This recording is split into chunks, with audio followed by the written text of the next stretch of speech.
Welcome back to the show. Many thanks for staying with us. We're still trying to get through to the police to get some more clarification on the story we brought you earlier. But right now, some visuals in this story I'm coming to tell you about may be disturbing to you, so viewer discretion is advised. Oh,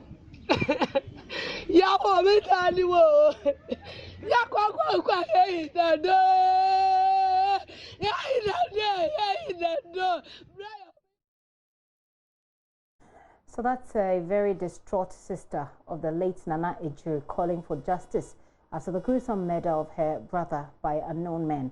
The Jasihene for Gomoa Akraman in the Gomoa East District of the Central Region was found in a pool of blood at his residence in Akraman. A 14-year-old daughter of the deceased said her father asked her and her siblings to lock themselves up in the room when the unidentified persons, numbering over 20, stormed the house and started vandalizing their property. Ajwa, not her real name, has been narrating the incident to JoyNews' Kofi J. Mame babe ko ejuma na nkofo ne bai omo bai ena omko kupi wo san papa bi fie ono ena papa ka che se yenko she dan ni unlock it. My mom was about leaving for work when the thugs came in, so my father asked us to get into the room and lock it. They came to the house and destroyed the door.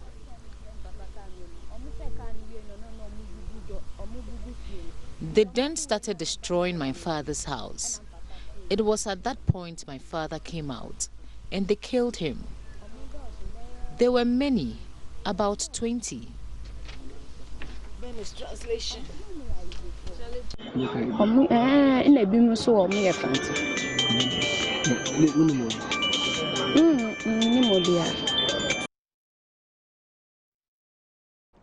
Maxwell Agbagba has been visiting the area. He joins me in the studio with more on this. Hello, Maxwell. It's good to have you. Yeah, what do we know, Maxwell? Well, we'll be speaking to some of the residents in the community, and they've been telling us that they believe it's a reprisal. The incident that happened yesterday, a man that we spoke to told us that the deceased chief yesterday, there were some disagreements with some men believed to be his boys. That was the word that was used, believed to be his boys. They had some disagreements with another gentleman, and we were told that the deceased chief was called in to intervene. But when he got to the scene, gunshots were exchanged. He fired some gunshots, and we were told that the gentleman that he shot, who he shot, was rushed to the hospital. And we were told that it was after that incident that some members of the community and other people from neighboring communities joined, about 30 of them holding clubs, cutlasses, machetes and all of that, stormed his residence and then beat him till he died. If you speak to the community, a lot of them were not willing to give us information. But this gentleman that we spoke to said the deceased chief was someone who engaged in the sale of land and other things, and so he believes that that was the reason, and that was the reprisal. In fact, the wife of the deceased chief actually mentioned that she cannot state the exact reason why the people stormed their house to cause that destruction, but she believes that it's over some disagreements over land. Yeah. So I've been speaking to the wife, who also are the residents, and we saw the damage that's been caused, on the compound of the deceased chief. We can see that now. We're just some meters away from the residence of the late sub-chief Nana Ejiri, who we are told was a Jasihene or a kingmaker here at Gomoa Akraman. What you can see right now, it's splattered blood here, which has been covered with soil. Very close to it is a concrete block, a full concrete block, we are told, by the wife of the deceased, was used to hit his head, just at the point where he fell here and then died. If you go to the compound of the deceased, it's total destruction. What you can see right now is the main gate to the residence of the deceased. We are told that when the mob came here. About 30 of them came here. This gate was locked. The wife told us, the wife of the deceased chief told us that they pushed this gate down, destroyed it, and got access to their compound. What you can see is the fence of this house that has also been completely destroyed. We are told once again by the wife of the deceased chief that it was under the instruction of a member of the mob. Told about 30 of them. All of them were carrying cutlasses. Some of them were carrying guns. Others were carrying machetes. On the compound, everything here, was destroyed. Even eggs and then bottles were not spared. This water reservoir here also had its fair share of the damage caused to the properties on this compound. Well, this vehicle, a Nissan vehicle, and then a 2017 registered Audi vehicle were also destroyed. Their windscreens completely smashed. There was some cooking ongoing here when the mob stormed this compound. So what you can see are pots, and you can actually smell some waste fish also here on this compound. When we interacted with the wife of the deceased chief, she told us that she was getting ready with a 6-month-old baby. She had just finished bathing the baby, and they were getting ready to go to work at Kaswa, just some minutes drive from this place. She says just when she got onto the main streets, she saw a group of about 30 people, all of them carrying guns, cutlasses, and other weapons heading towards this place. Then she got information from her sister that they are coming to their residence. She came here, came back home, stood on the staircase here, and was observing what was happening. Just then, a man who was inside the room with her husband told her to come inside so they can lock themselves up in the room. She went inside. The mob came onto this compound, and she says they fired many gunshots, and that forced her daughter, who was screaming inside the room, to come out. Just when she came out, her husband, the deceased sub-chief, also came out, and then he was bitten, slashed with the cutlass on his head, hit many times with a machete, and then finally he fell somewhere here, some meters here. And then we are told by the wife that she was hit in the head with a full concrete block. What you can see here are some gunshots, some bullet holes here. We are told some, gunshots, we are told, were fired here on this compound. All the doors here are locked with no signs of anyone here on this compound. We are told the deceased chief had 2 wives. All of them have fled this place. Some members of his immediate family who also lived here with him have also fled this place. If you go behind this this structure, you could also see the damage that has been caused. In fact, the window nets all completely destroyed. We're told because the doors were locked, they tried getting access to the room from behind. I've been speaking to the wife of the deceased 28-year-old Esi Teria. She has been narrating the final minutes that the mob stormed her residence to drag her husband out. Well,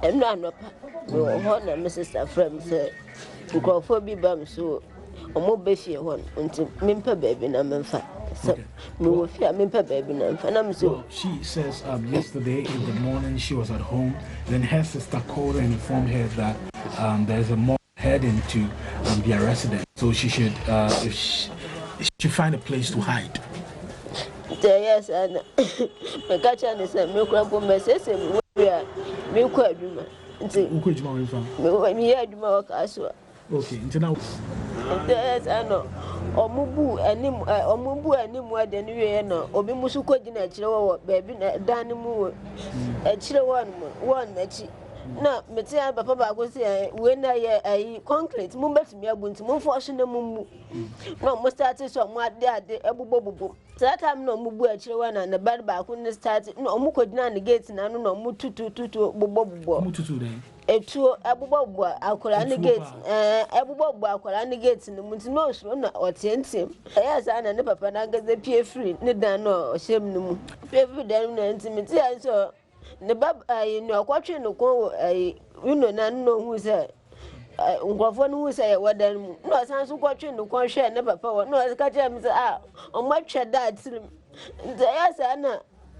On much never put him. Second, Satam no anga se bie dan no mo twi no mga sa no hye dan no mo twi ni free dan mu no mo start se mo twitwa na mo twi no nti ayesa no mo twi no gina anim hoye nti ayesa na mo twa ne film no de America shoot di twane ana nkrofoni na edi na chinti na mi wu anso mo di na chi afa papa bi fie wo nua so mo na di na chi afa nua na se na meka che ne ba na me ne hye da mo so omra ne yempie na yemra me sister wo ku na ye di America nti mi de ma wo hwe nti na mi du kwa na na me ti anso omo akunu na de ye akunu manso na na me nim se sta manso na manso en fa de ho aso. So that's Maxwell Agbagba there interacting with the wife of the deceased. Maxwell, she speaks Chi largely. Some understand, some do not. Bring us up to speed and all of that. Yeah, so basically what she's saying in there is that she was getting ready to take her, she was getting ready to go to work together with her 6 months old baby.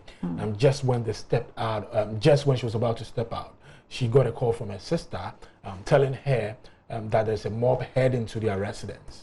She said she came outside. When she came outside on the main road, she saw about 30 people carrying cutlasses, guns, and other weapons heading to their residence. She rushed back to her residence, stood on the staircase to observe what was happening. She saw the group march to a different location. Then they came back to their residence. While she was outside, a man who was inside with her deceased husband told her to come inside so they could lock themselves up in the room. So whilst they were inside the room, and they heard a distraction that was going on the compound. Multiple gunshots, were fired. We saw some of the bullet holes.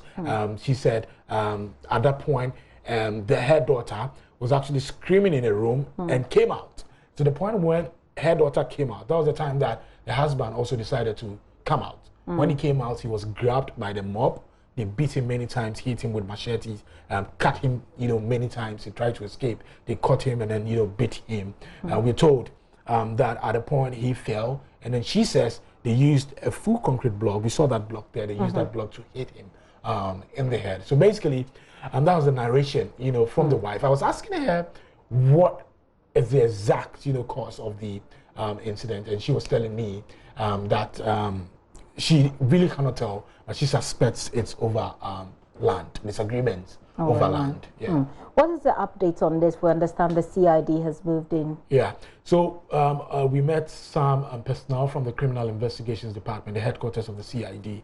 They were there to pick some vital, evidence connected to this particular case. And then we are told also that about 3 people, 3 members of the mob, have actually been arrested. And they are helping the police with investigations so they can grab the other people who took part in this barbaric, incident. So the police is still continuing with their investigations. But what we're learning is that the gentleman who was allegedly shot by the deceased chief, we're told he was taken to the hospital. While we were speaking to the police, they tell us that the gentleman was brought to the hospital, but he has disappeared. Okay. From the health for the residents who live in this area, finally, Maxwell, how do they feel about this, and do they feel safe? This is the same district where the 2 police officers were, killed. Although these are like isolated, cases, but the residents have been talking about growing insecurity, in their community. A lot of them are scared.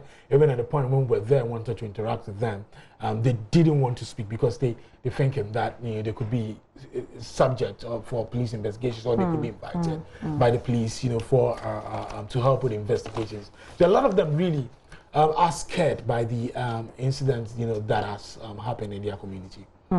Maxwell, thank you very much. Maxwell Agbagba there has been following the story for us.